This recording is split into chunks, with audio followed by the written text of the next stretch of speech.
Welcome to the Explainer. So, today we're tackling something huge, a literal geopolitical domino effect. We usually hear about climate change as just this purely scientific or environmental thing, right? Rising temps, melting ice, the usual. But today we're flipping the script. We're looking at how these shifting weather patterns are physically redrawing the global map, rewriting trade routes, and actually driving global conflict and foreign policy. So, this isn't just about saving the environment, it is absolutely about global stability. To really set the stage here, think about this quote from H.L. Mencken. For every complex problem, there's an answer that is clear, simple, and wrong. And wow, does that hit the nail on the head? When we look at the intersection of extreme weather and global affairs, there are absolutely no simple solutions. You can't just sign a quick trade deal or fix a border dispute to solve a 900-year drought. We really have to zoom out and look at the big picture, the whole interconnected web of cause and effect. Okay, let's dive into this. Here's our roadmap for today. First, the catalyst, then the cascade. After that, we'll look at redrawing the map, water and war, the human toll, and we'll wrap up with the big questions. All right, part one, the catalyst, defining the stakes. So in the world of foreign policy and strategic planning, we kind of have to move past this general idea of just global warming. We need to look at specific, tangible climate change hazards.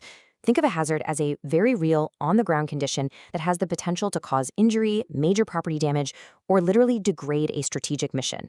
We're talking about the physical reality here: melting ice, rising sea levels, and the sheer intensity of natural disasters like hurricanes, wildfires, and devastating droughts. These physical events, these are our catalysts. Which leads us to part two, the cascade. Cascading global impacts. When these hazards strike, the fragility of our global system is instantly exposed.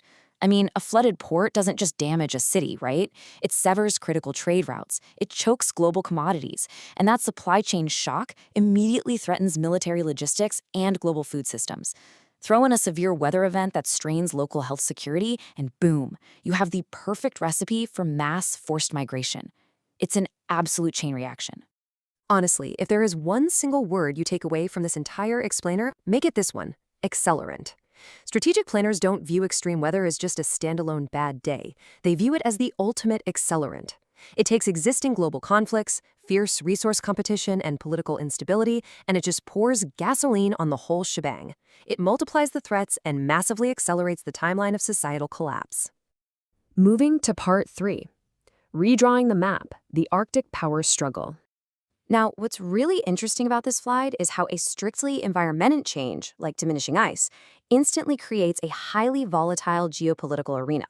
As that ice melts, entirely new maritime routes open up, and transit times drop dramatically.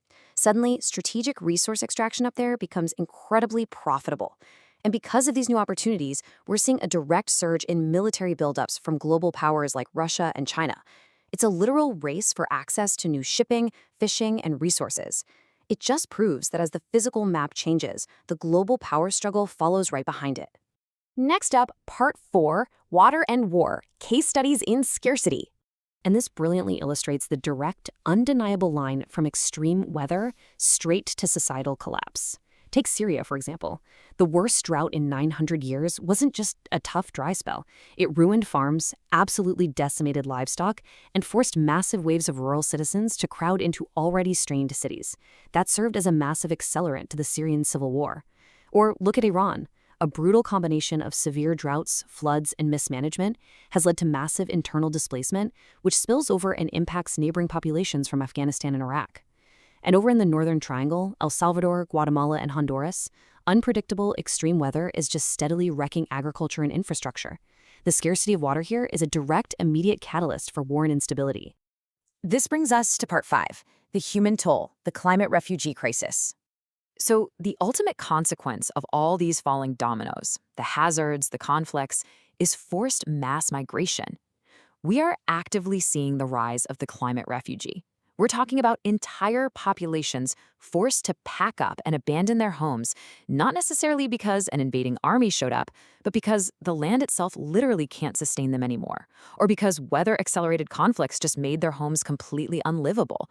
This right here is the very real, very tragic human face of all these abstract policy shifts we've been talking about. And we have to acknowledge a pretty stark reality here. The impacts of these global shifts, they are not distributed equally. There is a massive contrast in who actually bears the brunt of this crisis. The conflict and forced displacement disproportionately hit developing nations, while wealthier nations usually have the resources to adapt or buffer the impacts. Similarly, if you look at low-lying coastal areas and small island states, they are facing literal existential threats to their survival, especially when you compare them to more insulated inland regions. Finally, part 6, the big questions. Where do we go from here? This brings us to our first major question. If the stakes are really this high, why is it so incredibly hard for nation-states to agree on and actually implement carbon reduction goals? Well, when you consider the competing interests we just discussed, like those new trade routes and massive resource grabs opening up in the Arctic, you start to see the friction, right? Short-term economic ambitions and strategic advantages are just frequently colliding head-on with long-term global stability. Here's the second question we need to consider. Given that stark contrast we just saw about who actually suffers the most from extreme weather and resource scarcity, do wealthier nations have a responsibility to developing nations? It's a profound geopolitical and honestly moral obligation. It's the kind of question that really challenges the very nature of our international alliances and economic policies. And finally, we arrive at perhaps the most provocative question of all. As entire regions become uninhabitable, and as this mass migration accelerates, should developed nations agree to take in climate refugees? How we answer this is going to fundamentally redefine global borders, national sovereignty, and quite frankly, human survival in the 21st century. I highly encourage you to keep a close eye on these shifting maps because the world is changing way faster than our policies. And the next move, well, it's ours to make.